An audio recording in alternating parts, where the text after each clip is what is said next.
திருவண்ணாமலையில் பெய்த தொடர் மழையின் காரணமாக திருவண்ணாமலையில் இதுவரும் நிகழாத எதிர்பாராத ஒரு கோர சம்பவம் நிகழ்ந்தது.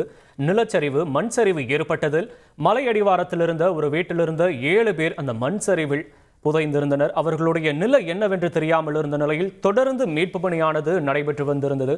தொடர் மீட்பு பணிக்கு பிறகு தற்போது உடல்களானது மீட்கப்பட்டு வருகிறது. தற்போதைய நிலவரப்படி 2 உடல்கள் மீட்கப்பட்டிருப்பதாக கள தகவல்கள் சொல்கிறது. அது தொடர்பான தகவல்களை தொடர் நேரலையில் பார்த்து வருகிறோம். இது தொடர்பான கள விவரங்களை செய்தியாளர் குரு தண்டபாணி வழங்க கேட்கலாம். குரு வணக்கம். கள விவரங்களை பதிவு பண்ணலாம் குரு. அதாவது நேற்று மாலை திருவண்ணாமலை வஉசி நகர் பகுதி 11வது தெருவை சேர்ந்த ஒரு 7 நபர்கள் அண்ணாமலையார் மலையின் கீழ் மண் சரிவில் சிக்கி உள்ளதாக ஒரு தகவல் வந்தது.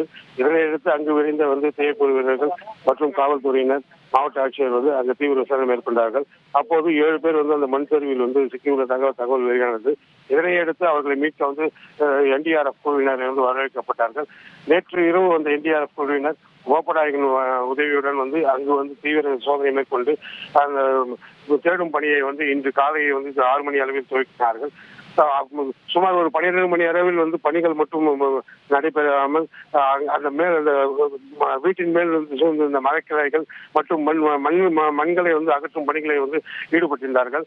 மேலும் இந்த இவர்கள் புதைந்த இடத்திற்கு மேலாக ஒரு பெரும் பாறை அந்த இடத்தில் இருந்ததால் அந்த பாறை எந்நேரமும் சரிந்து விடக்கூடும் என்ற நிலையில் அந்த பணிகளை தற்போது அப்படியே விட்டிருக்கிறார்கள். அதன் பின்பு ஜேசிபி இயந்திரத்தை வரவேற்று மேலே அந்த சம்பவ இடத்துக்கு எடுத்துச் சென்று ஜேசிபி இயந்திரம் மூலம் அங்கே குவிந்திருந்த கற்கள் மற்றும் மண்களை அகற்றும் பணியில் கடந்த ஒரு 3 மணி நேரமாக என்டிஆர்எஃப் குழுவினர் ஈடுபட்டிருந்தனர். இந்நிலையில் முதலில் ராஜ்குமாரின் அவர் உடல் கண்டுபிடிக்கப்பட்டது. அதற்கு அடுத்தது சிறுமியின் உடல் கண்டுபிடிக்கப்பட்டுள்ளது. மேலும் அடுத்தடுத்து மண்ணில் புதைந்த உடல்களை மீட்கும் பணியில் என்டிஆர்எஃப் குழுவினர் ஈடுபட்டுள்ளார்கள். இருவருடைய உடல்களும் எங்க வைக்கப்பட்டிருக்கிறது குரு தண்டபாணி?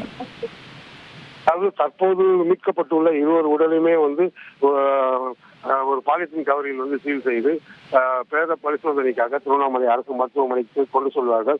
அதற்கு முன்னதாக இறந்தவர் யார் என அடையாளம் காண்பதற்காக அவரது உறவினர்களை காவல்துறையினர் சம்பவ இடத்துக்கு அழைத்து சென்றுள்ளார்கள். அவர்கள் அடையாளம் கண்டவுடன் அந்த உடலை அவர்கள் சீல் செய்து ஆம்புலன்ஸ் மூலமாக திருவண்ணாமலை அரசு மருத்துவக் கல்லூரிக்கு பிரேத பரிசோதனைக்காக கொண்டு செல்வார்கள்.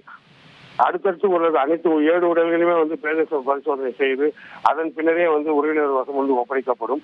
மேலும் குறிப்பாக தற்போது இன்னும் ஒரு அரை மணி அல்லது 1 மணி நேரத்தில் தமிழக துணை முதலமைச்சர் உதயநிதி இந்த சம்பவ இடத்துக்கு வருகிறார் என்ற ஒரு தகவல் வெளியாகியுள்ளது. உடல்கள் மீட்கப்பட்ட பிறகு இப்போ வரைக்கும் வேற யார் அதிகாரிகள் வந்திருக்காங்க? அமைச்சர் வந்த காட்சியை பார்க்க முடிந்தது. அவர் மீட்பு குழுவுடன் ஏதாச்சும் விரைந்து மீட்பு பணியை மேற்கொள்ளுமாறு ஏதாச்சும் அறிவுறுத்தல் வழங்கினாரா? அதாவது இந்த பகுதி பார்த்தோம் என்றால் மலைக்கு வெகு அருகாமையில் உள்ள பகுதியாகும். அதாவது மேலே அந்த வீட்டின் மேலே கற்களும் மக்களும் குவிந்த நிலையில் ஒரு 20 அடி தூரத்தில் சுமார் ஒரு 400 டன் எடை கொண்ட ஒரு பெரும் பாறை அங்கு நிலை கொண்டுள்ளது. இந்த மீட்பு குழுவினர் இந்த உடல்களை தேடி எடுக்கும் நிலையில் அங்கு அதிர்வு ஏற்பட்டு அந்த பாறை உருண்டு விழுந்தால் அக்கம் பக்கத்தில் உள்ள வீடுகள் மற்றும் அந்த மீட்பு பணியில் ஈடுபட்டுள்ள ஊழியர்கள் என அனைவர்களுக்கும் மிகப்பெரிய ஒரு சேதாரத்தை ஏற்படுத்தும் என்ற நிலையில் மீட்பு பணிகளை மிகவும் மெதுவாகவே என்டிஆர்எஃப் குழுவினர் கையாண்டார்கள். ஒரு கட்டத்தில் அருகில் உள்ள ஒரு வீட்டை உடைத்து ஜேசிபி இயந்திரத்தின் பகுதிக்கு கொண்டு சென்று அந்த ஜேசிபி இயந்திரத்தின் மூலம் அந்த பகுதியில் சூழ்ந்திருந்த பெரும் பாறைகள், மணல்கள் ஆகியவற்றை கொஞ்சம் கொஞ்சமாக அகற்றினார்கள். சுமார் ஒரு 10 அடி ஆழத்திற்கு அவர்கள் அகற்றிய பின்னரே ராஜ்குமாரின் உடல் கண்டெடுக்கப்பட்டது. தற்போது இருவருடைய உடல்கள் மீட்கப்பட்டிருக்கிறது. மற்றவர்களுடைய உடல்களோ அல்லது நல்வாய்ப்பாக பத்திரமாகவோ மீட்கப்பட்ட அடுத்த கட்ட நகர்வுகள் அந்த பகுதியில் என்னவா இருக்க போகுது? அதாவது அந்த சம்பவத்துல புதையுண்டவர்களை உயிரோடு மீட்கும் பட்சத்தில் அவர்கள் உடனடியாக அந்த இடத்திலேயே முதலுதவி சிகிச்சை அளிக்கப்படும்.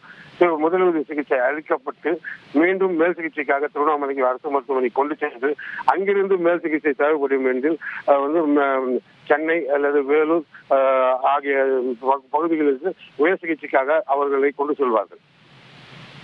உடல்கள் மீட்கப்பட்ட பிறகு அந்த தேடுதல் பணியில் அந்த யுக்திகள் ஏதாவது மாற்றப்பட்டு ஏதாவது தேடுதல் பணி மேற்கொள்ளப்பட்டு வருகிறதா? உடல் பக்கத்துல இருந்தனால பக்கத்திலேயே தேடுற மாதிரி பணிகள் அந்த மாதிரி ஏதாச்சும் மாற்றம் செய்யப்பட்டிருக்கா? அதாவது உடல்கள் அனைத்துமே வந்து மண்ணில் வந்து புதைந்து உள்ளது. இது ஒன்றின் பின் ஒன்றாக புதைந்து இருக்கலாம் என்ற ஒரு நிலை வந்து தற்போது இல்லை. ஏனென்றால் அந்த வீட்டில் வந்து 7 நபர்கள் இருந்த நிலையில் அவரவர்கள் எந்தெந்த இடத்தில் இருந்தார்கள் என்பது வந்து யாருக்குமே தெரியாது. ஆகவே கொஞ்சம் கொஞ்சமாக அந்த ஜேசிபி எந்திரத்தின் மூலம் கற்களையும் மண்ணையும் வந்து தோண்டி கொஞ்சம் கொஞ்சமாக தோண்டி எடுத்து அதிலிருந்து தான் அந்த உடல்களை வந்து அவர்கள் வந்து மீட்டெடுத்து வருகிறார்கள். மேலும் சம்பவ இடத்திற்கு தற்போது வந்து பொதுப்பணித்துறை அமைச்சர் ஏவா வேலு, தமிழக துணை சபாநாயகர் பிச்சாண்டி, செங்கம் சட்டமன்ற உறுப்பினர் கிரி மற்றும் மாவட்ட ஆட்சியர் பாஸ்கர் பாண்டியன் வந்து ஆகியோர் வந்து இங்கு முகாமிட்டுள்ளார்கள். மேலும் வந்து திமுக சட்டமன்ற உறுப்பினர் வசந்தம் கார்த்திகேயனும் வந்து சம்பவ இடத்தில் வந்து முகாமிட்டுள்ளார். கூடிய விரைவில் வந்து தமிழக துணை சபாநாயகர் துணை முதல்வர் உதயநிதி வந்து இந்த பகுதிக்கு வரக்கூடும் என எதிர்பார்க்கப்படுகிறது.